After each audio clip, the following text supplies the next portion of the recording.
I'm Haley Taylor, and you're listening to The Rough Draft Diaries.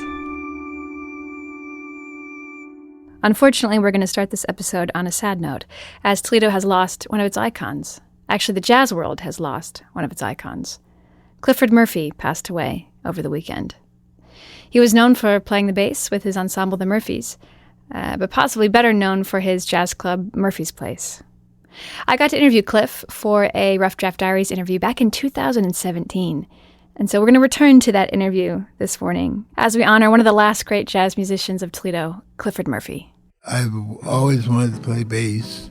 And my aunt, she wanted me to be a musician.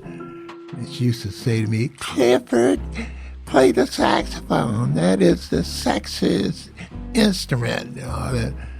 Which I hated, because all I wanted to do was just play the bass, because all of my life, I grew up just thinking and singing the bass parts.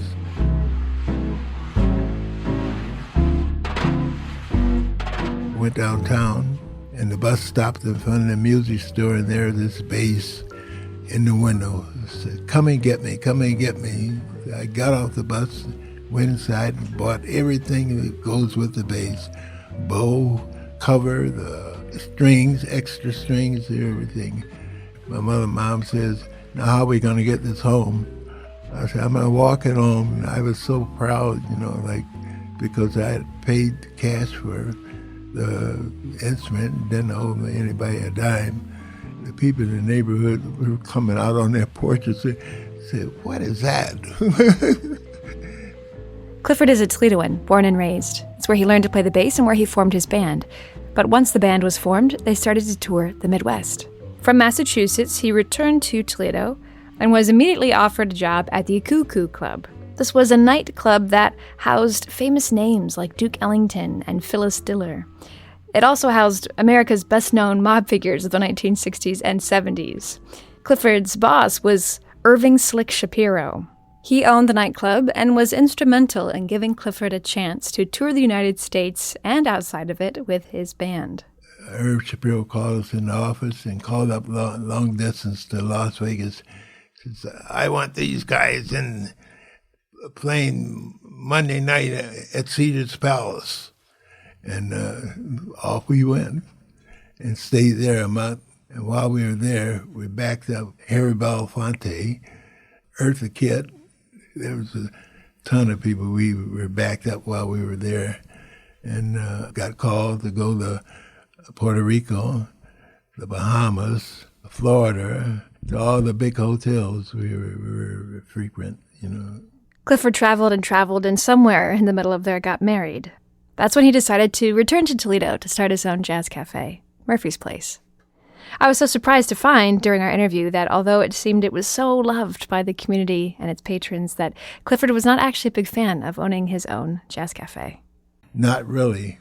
Well, in a way I did. But after being there 20 years, I said, oh, God, never again. I never realized there was so much, work in there and so much jealousy. But the state, the government, everybody, especially if you're making money, they figure out a ton of things to get money from you. Like we had to have a license for dancing. That's why we didn't have any dancing. Everybody just had their hands out, for a piece of the action. Murphy's Place closed in 2011 after Clifford's wife died, and by the time I met him, again in 2017, he was living in a rehabilitation center after he had both of his legs amputated below the knee. Clifford, though, was still so positive he would walk again, positive he would play again, and was always looking to the new musicians who would take over the jazz field. There will always be a future for it. You find the right person to operate it, There are a lot that listen to jazz. As a matter of fact, at my birthday party, we hired Josh Silver, and when he was coming down to Murphy's Place, he was going out to the art school and was playing trumpet. And now he's a very good pianist, and he sold his trumpet.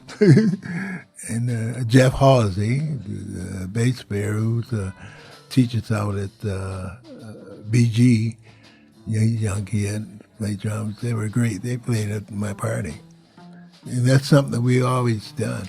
We'll help the youngsters come up because we knew that they were going to replace us, sometime or another. It's kind of sad now, thinking about Clifford being replaced as he has passed on, but it seems he was ready and eager to champion the next set of Toledo's jazz icons. But there was one thing Clifford was never ready for, and that was rap music. Well, after you get over this rap,